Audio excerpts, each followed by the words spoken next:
अस्सलाम वालेकुम students, this is Zaman ला। आप देख रहे हैं गोर अकेडमी। आज हम क्लास फर्स्ट ईयर से चैप्टर नंबर 9 का एक और टॉपिक करने जा रहे हैं। टॉपिक का नाम है फाइलम पोरीफेरा। पोरीफेरा की बेसिकली जो मीनिंग है वो है पोर बियरिंग एनिमल्स।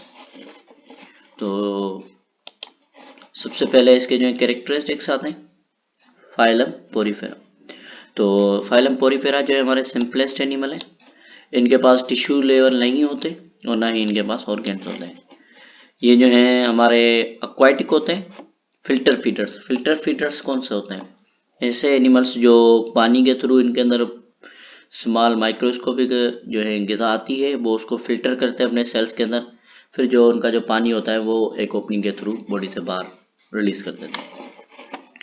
स्पॉन्ज जो है रिजेंबल करते हैं एक सैक परफोरेटेड के साथ, मतलब कि एक थैली होती है जिसके अंदर बहुत ज़्यादा सुराख हो, ठीक है, होल्स हो, इनको कहा जाता है। ये वाटर को लेकर आते हैं अपने बॉडी के अंदर एक ओपनिंग के थ्रू, ठीक है, स्मॉल ओपनिंग्स होती हैं जिनको कहा जाता है ओस्टिया। इनकी बॉडी के अंदर एक सेंट्रल कैविटी होती है जिसको स्पॉन्जोसील कहा जाता है, जिसमें पानी फ्लो होता है और वहाँ पे फिल्ट्रेशन वगैरह होती है, ग़िज़ा वगैरह की फिल्टर करते हैं। फिर एक ओपनिंग होती है जिसकी मदद से इसको बॉडी से बाहर रिलीज कर देते हैं। आगे डायग्राम है वहाँ पे क्लियर करते हैं। तो इनकी जो बॉडी की जो होती है स्पॉन्ज की, इसकी दो लेयर्स होती हैं। कितनी लेयर्स होती हैं? दो। जो इनके बीच में जो एक स्पेस है जो इसको सेपरेट कर रही है वो उसको कहा जाता है क्लेटनस मीजनकाइम। मीजनकाइम एक लेयर है सेल्स वगैरह की, ठीक है, जो बनी होती है फ्लैटेंड एपिथेलियल सेल्स की, जिनको हम कहते हैं पिनोसाइट्स। जो इनर लेयर होती है किसकी? इसकी स्पॉन्ज की जो बनी होती है, इनर लेयर जो बनी होती है वो किस चीज़ की बनी होती है? वो फ्लैजिलेट सेल्स की बनी होती है जिसको हम कहते हैं कोनोसाइट्स, या इनके लिए दूसरा लफ्ज़ इस्तेमाल किया जाता है कोलर सेल्स। स्पॉन्ज जो है ग्रो करते हैं या तो बहुत ही लंबे, 1 मीटर तक इनकी जो हाइट हो सकती है, या तो इनके पास जो है एंडोस्केलेटन होता है। क्या होता है? एंडोस्केलेटन होता है जो बना होता है पिंस जैसे स्ट्रक्चर्स का, स्पाइंस जैसे स्ट्रक्चर्स का, जिनको स्पाइक्यूल्स कहा जाता है, जो सपोर्ट करते हैं इनकी बॉडी को, ठीक है। और उसके साथ साथ जो इनके जो स्पाइक्यूल्स होते हैं वो बने हुए होते हैं कैल्शियम कार्बोनेट के या सिलिकॉन के, या और उसके साथ साथ प्रोटीन के। स्पॉन्ज जो होते हैं, बाथ स्पॉन्ज जिनको जो हैं वो बहुत ही कम इस्तेमाल किए जाते हैं। प्रोटीनियस एंडोस्केलेटन इनके पास बहुत ही रेयर में जो है प्रोटीनियस एंडोस्केलेटन पाई जाती है, एंडोस्केलेटन होती है इनके पास, ठीक है। हम 3 जगहों पे पढ़ते हैं कि एंडोस्केलेटन होती है। एक तो स्पॉन्ज के अंदर, दूसरा इकाइनोडर्म्स हम पढ़ेंगे तो उसके अंदर भी आती है, ठीक है, और नंबर तीसरा जो है हमारे जो है वर्टिब्रेट्स के अंदर आती है। अच्छा, ये इनका जो है स्ट्रक्चर है। तो ये जो माइन्यूट ओपनिंग्स होती हैं, ठीक है, ये जो नज़र आ रही है हमें स्मॉल ओपनिंग, इनकी मदद से वाटर जो है इंटर होता है, जिनको इनक्यूरेंट केनाल कहा जाता है।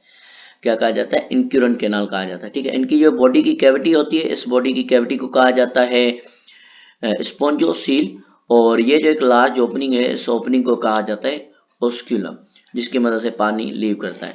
ये इनके जो है स्ट्रक्चर इधर और क्लियर ही किया गया है, ठीक है। तो पिनोसाइट्स और स्पाइक्यूल्स, ये इनके पिनोसाइट्स वगैरह हैं, ठीक है, ये इनके पोर सेल्स हैं जो बनाते हैं पिनोसाइट्स मिलकर। अच्छा, ये हमारे जो है स्पॉन्जोसील इनकी कैविटी है, ये इनके कोलर सेल्स हैं, ठीक है।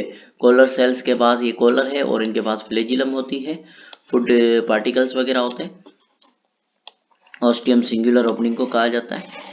अच्छा, नेक्स्ट हमारे पास जो है आता है कि ये हर्मोफ्रोडाइट है। हर्मोफ्रोडाइट मतलब कि इनके ऐसे मेंबर जिनके पास सेक्सेस जो होते हैं वो सेपरेट होते हैं, ठीक है। बेसिकली ये हर्मोफ्रोडाइट होते हैं, ठीक है, मीन्स के ऐसे जिनके पास जो है both sexes are same in one organism, एक ही जानदार के अंदर दोनों मेल और फीमेल मौजूद होते हैं। लेकिन कुछ ऐसे होते हैं जिनमें नहीं होते, सेक्सेस सेपरेट भी होते हैं, ठीक है।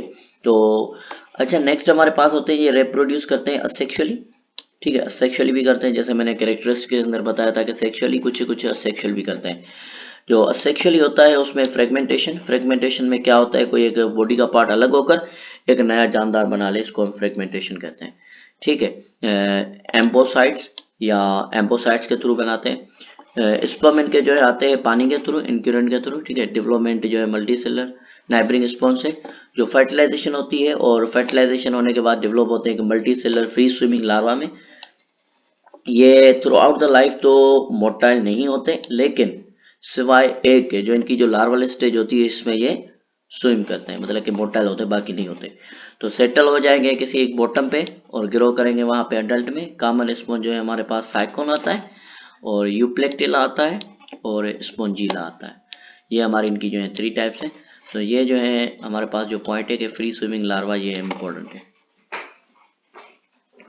नेक्स्ट जो हमारे पास आती है इनकी डायग्राम है, ये साइकोन आ गया हमारे पास, ये हमारे पास यूप्लेक्टिला और ये स्पॉन्जिला।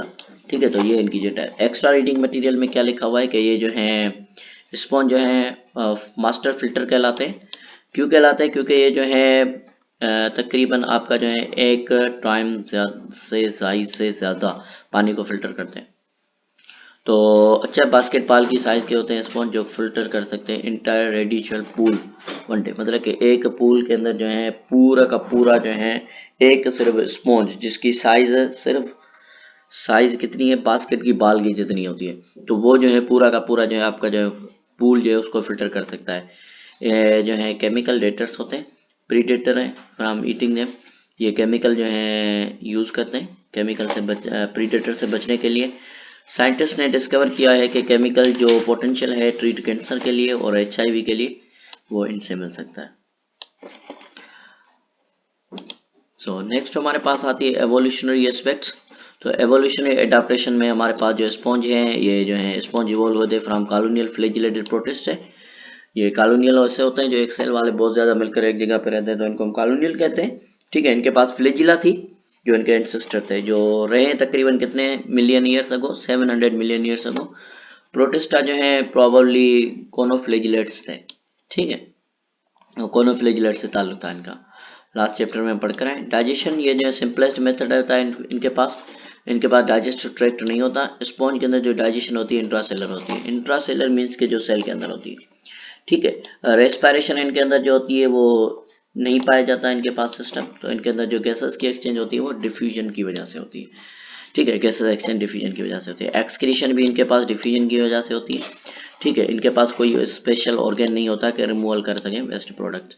ठीक है, ये अमोनिया मोस्टली एक्सक्रीट करते होंगे क्योंकि पानी में पाए जाते हैं, तो पानी में जो एक्सक्रीट करते हैं उनको अमोनिया एक्सक्रीट करने वालों को अमोनोटेलिक कहा जाता है। ठीक है, अच्छा, ये हमारे पास जो इनके पास जो सफिशिएंट ट्रांसपोर्ट के लिए डिफ्यूजन जो है काफ़ी है इनकी ट्रांसपोर्ट के लिए, क्योंकि ये सिंपलेस्ट है। इनके पास इतनी कोई बड़ी चीज़ें हैं नहीं कि बड़ी बॉडी है नहीं कि इनके लिए जो है ऑर्गन सिस्टम की ज़रूरत पड़े। नर्वस सिस्टम इनके पास नहीं होता।